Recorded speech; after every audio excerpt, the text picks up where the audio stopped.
Been in Ghana for 7 good years. What things have you experienced in Ghana that makes it so distinct from Nigeria? All right. From where I came from, Nigeria. Nigeria has a very unstable power supply. So bad. Yeah, it appears you guys carry last year electricity. Oh, yeah, it's so bad. But Ghana here, they rarely take the lights away, so which is it's quite good. It's quite nice. Nigeria, it's very bad. It's so bad. You could have 3 days off, 2 days on, and the on is just midnight. That's when they bring the lights. When everyone is asleep, what are we supposed to use that for? But Ghana, the light supply, the power supply is very stable. It's relatively more stable than Nigeria.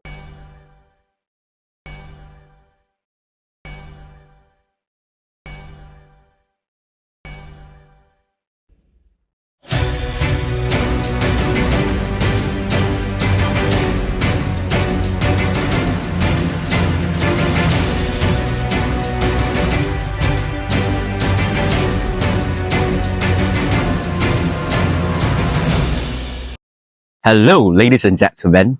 Ekabo. As you can see, today is all about the Yoruba dialect from the country Nigeria, and that tells you something. Joining me today in the conversation is Master Isaac Jesutofunmi Oniti, and he is the valedictorian for the College of Engineering, and he doubles as the overall best graduating student for the class of 2024 with a CW of 87.23. Let's roll into the conversation. Nothing they say is worthwhile without risk. From a tractor ocean state has he come, with an unquenchable fire to break records and set his own as the youngest valedictorian for KNUST since the year 1952. The best graduating student at 7th grade Princess Academy, Chip Award Recipient for CW of 80 and above, first year to 4th year, Best Undergraduate Student for Department of Computer Engineering, first year to 4th year, Vice Chancellor Award Recipient for Outstanding Academic Performance. Remember, you know a traveler. The name is Master Isaac Jesutofunmi Oniti, the 19-year-old who defied the odds of life. Right. So, Master Isaac Oniti, Ekabo. Thank you very much, Eshongo. I see that, Danny. No, more. Alright. As you can see, we are having a proper conversation in the Yoruba dialect, and it's awesome. Right. So, Master Isaac Oniti, here you are. How long have you been in Ghana? 7 years. I arrived in Ghana August 2017. So since then I've been in Ghana. Wow. This chap is really enjoying Ghanaian stuff. Oh, yes. Right. So let's get started with how it all began back in Nigeria, and then we transition into your time in Ghana. As a matter of fact, your time in KNUST. So back in Nigeria, how has your life been relatively, your academic journey? All right. So in Nigeria, when I was in nursery, in Nigeria we have KG before nursery, which is quite the opposite here in Ghana. So when I was in KG1, KG2, my mom used to assist me with my studies. She would help teach us. She homeschooled us. Right. And then I got to nursery 1. I skipped nursery 2 because she had actually helped me so well. Yeah. I wrote the exams and decided I should go to primary straight off. So, and throughout from my primary journey. So throughout primary 1 to primary 5. She used to teach us, like when we come back from school, she'll tell us, go read, then ask us questions. Then wow, she really played a very key part in my academic. Now I understand how this, whole Brainiac thing is working, how it actually came about. Oh yeah, she was so invested in my studies, my academics. Then it got to JHS1. JHS1, I attended a different school. It was called Blue Shepherd, and they had 3 different campuses at 3 different locations. Yeah. So luckily for me, they held a valedictory service. They normally do a valedictory service. So that was the first of its kind, where they merged the entire school. And I came out the first in my class, meaning that since it was the maiden edition, there were a lot of sponsors around giving gifts. So at the end of the event, I went to with cash prizes, lots of gifts. It was the maiden edition, so they had a lot of sponsors. JHS2, JHS3 was also the same, was quite alright. So I would say for academics, it was my mom that played a very quite Very a part in true. it. Yeah, she really helped me throughout. So I owe her a lot. Right. Now, 7 years ago, Yes. you found your feet in Ghana. As a matter of fact, striving to get admission into KNUST and all of it. Why Ghana? And as a matter of fact, why KNUST? All right. So, why Ghana? So, my dad was actually transferred here due Okay. to work. So they transferred him over here. Came here 2012 though, and 2017 we decided to move in with him. Okay. That's the major reason why we came here, to join him and be with him. Right. Trying to follow the steps of the head of the family. Exactly. And then I started out my SHS journey alphabeta. I started with the Cambridge syllabus, now WASI. That was Form 4. It was quite weird though, because they were really focused on English literature. Even though I was a science student, you do English literature. Wow, just quite a lot. Right. No, but I managed to survive. Then I switched to the WASI syllabus. I came to SHS2, 7th grade Princess Academy, where I finished. I wrote my WASI over there. And being a Nigerian, I really didn't know much of the universities around here, but I know Leg and KNUST. KNUST was well known for being the number one destination of quality education. So it was very well known. And since I was interested in engineering, KNUST is primarily about engineering. They started with engineering, so they have this reputation, and I was also interested in doing it.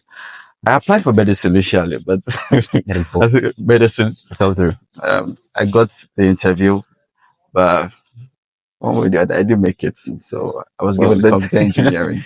How did you feel about that? I felt a bit disappointed though, but I consider computer engineering as more of a side hobby, because my dad actually introduced me to programming and software stuff early. So during my SHS, I was programming and the rest. So I consider it as more of a side hobby also, so a side thing I could do while I focus on medicine.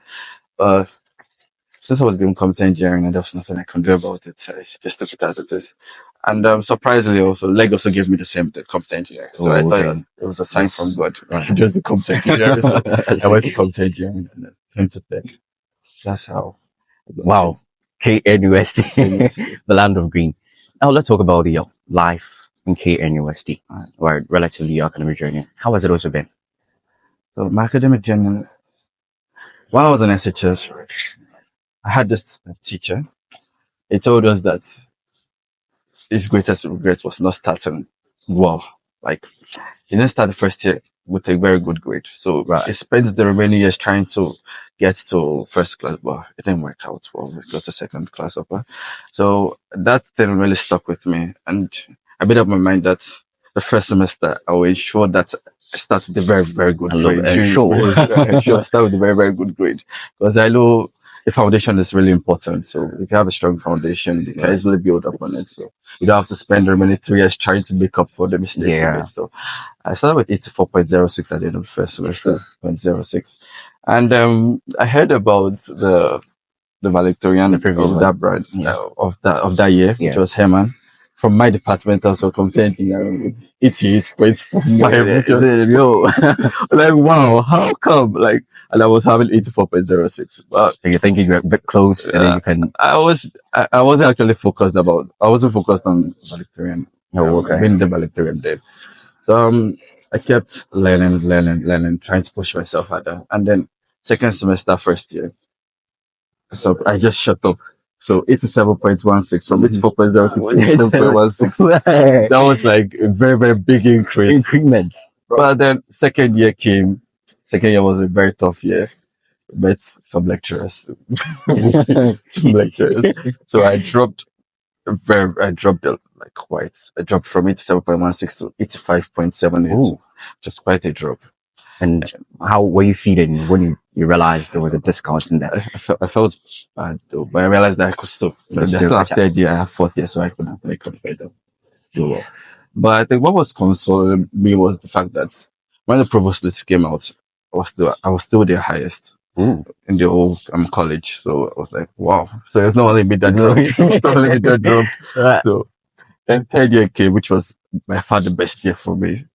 Third year was my best year. Like first semester, I had a semester average of 90.58. Second semester, I had a semester average of 90 Damn. 90.16. So That's crazy. so that was my best year, which actually increased my CW from 85.78 to 87.47, higher than it was in It was first the year. previous year. So that was like my all-time highest.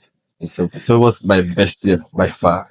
Although it was quite tough for me and emotionally in the sense that I was going through a lot, like trying to juggle my academics with my emotional life and the rest. But I don't know, one way or the other, I was able to increase so well in my Right, academic right, life. right. Let's come to that area Yeah. because most of the time people think that people who are bookworms are all the time fixated on books.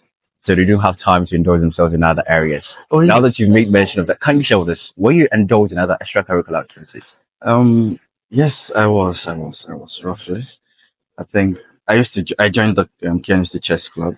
So Okay. I would go Fridays and Saturdays, go play chess over there just to relax and unwind Mm. because it can't be all books. Yeah. And I wasn't really a bookworm kind of person. My roommates can attest to that. I was just more of a smart reader in the sense that I didn't read every day after class, trying to catch up with everything we did. Once I'm in class, I understand. So, but about when it comes to exams time, like 2 weeks before, I already plan. I know what to do, like what I'm supposed to learn, what textbooks I'm supposed to go through, and the rest. So I was more of a smart reader. I was not really a bookworm, always reader. Would you call that natural or something you picked up along the way? So it's natural. Natural. No, it's natural. It's natural. Right. But it was odd. Also, I held tutorials for my class, so I would teach my peers courses that they had difficulties in. And I would help them. And there was a time I was also part of the academic board of ACES of my department. Oh, okay. ACES. Just help them with tutorials and teach them. And teach those that they understand some, just try and impact a bit of knowledge into them. Yeah. So apart from academics, I was focused on I was playing chess, and I was also helping my. You're a chess player. I was a chess player. Oh, maybe one time we get Oh, try to see if I'll be delighted. I'll be delighted. if you don't go carry last for now anything. That's cool. That's cool. So Right now, it begs the question: having had yourself indulged in these areas and your academic life as well, how were you able to balance it? right. So my dad used to tell me something about time management. Right.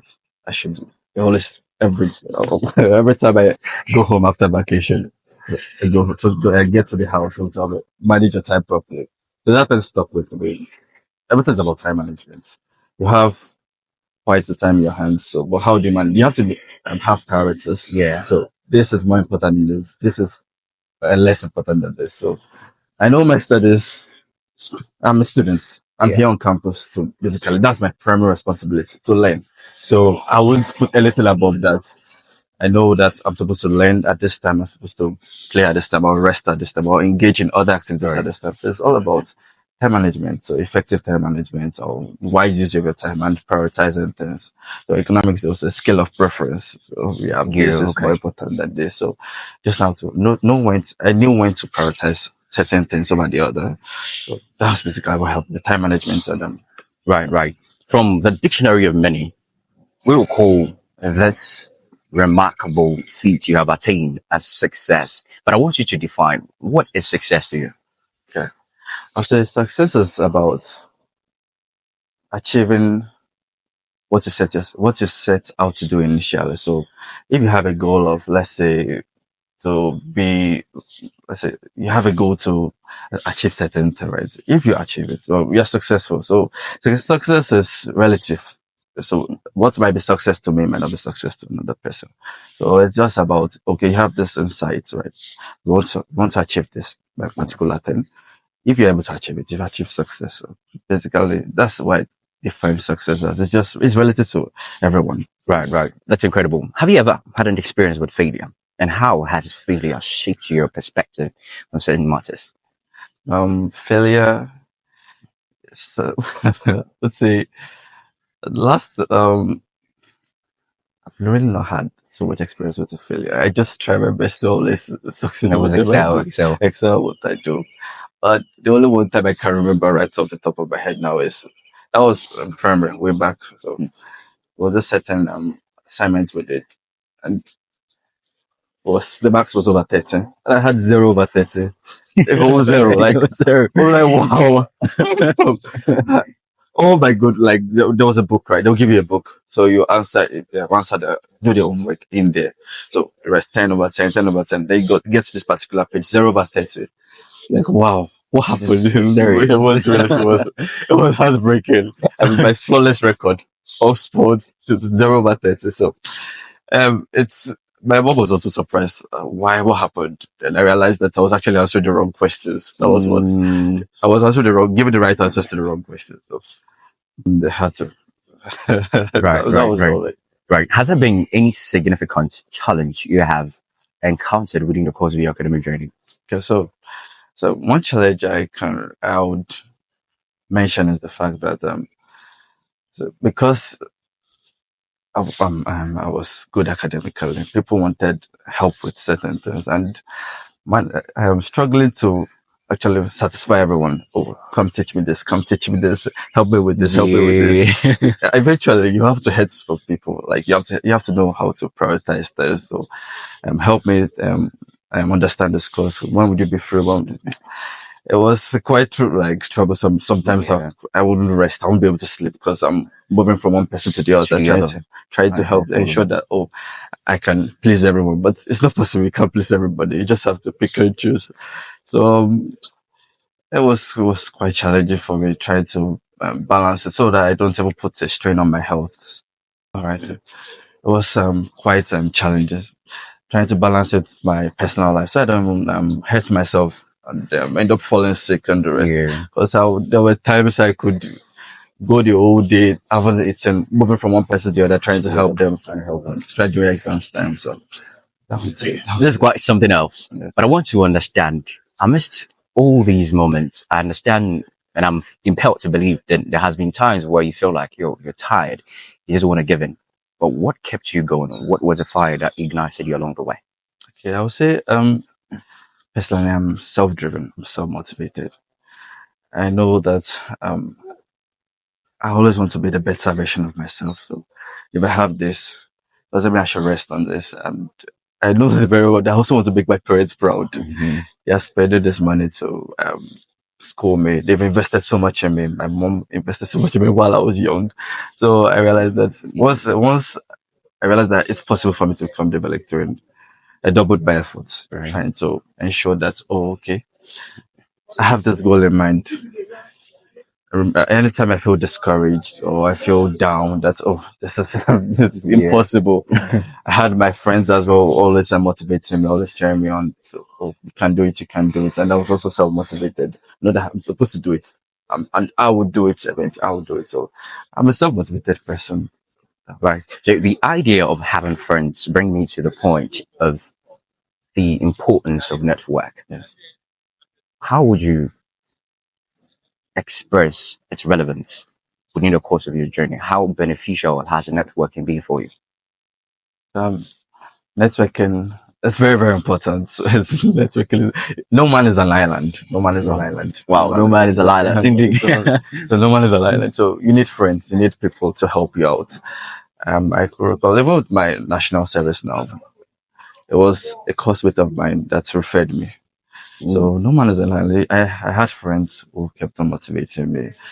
Personally, I don't like to put pressure on myself by raising the expectations so high. Right. But there's this particular friend I have who kept on motivating me, cheering me on. I can do it. I can do it. I can do it. So I know friends are very, very important. People are valuable. Like, yeah, very, very necessary.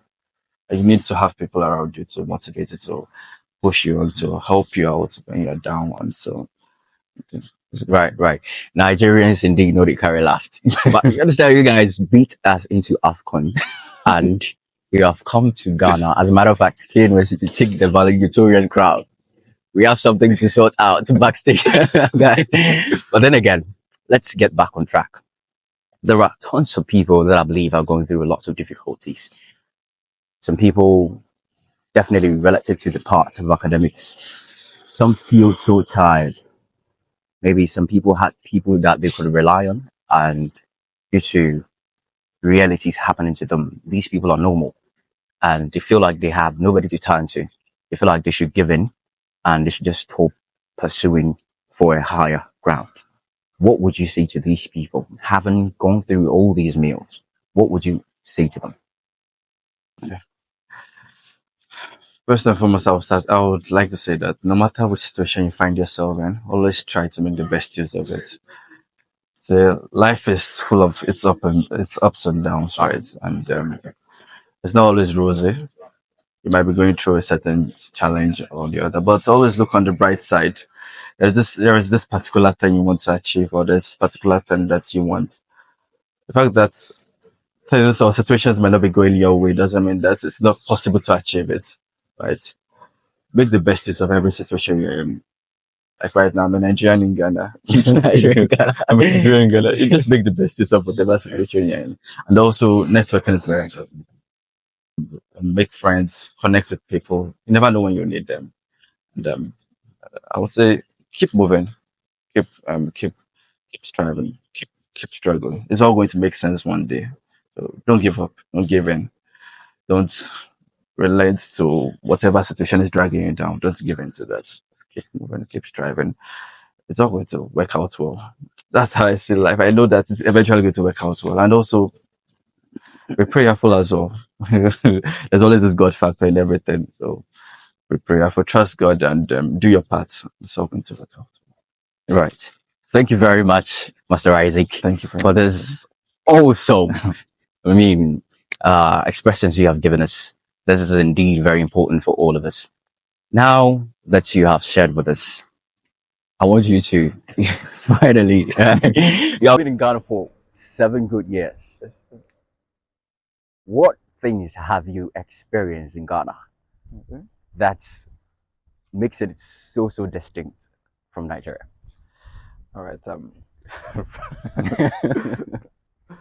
From where I came from, Nigeria. Nigeria has a very unstable power supply. So bad. Yeah, it appears you guys carry last year electricity. Oh yeah, it's so bad. But Ghana here, they rarely take the lights away, so which is it's quite good. It's quite Quite good. nice.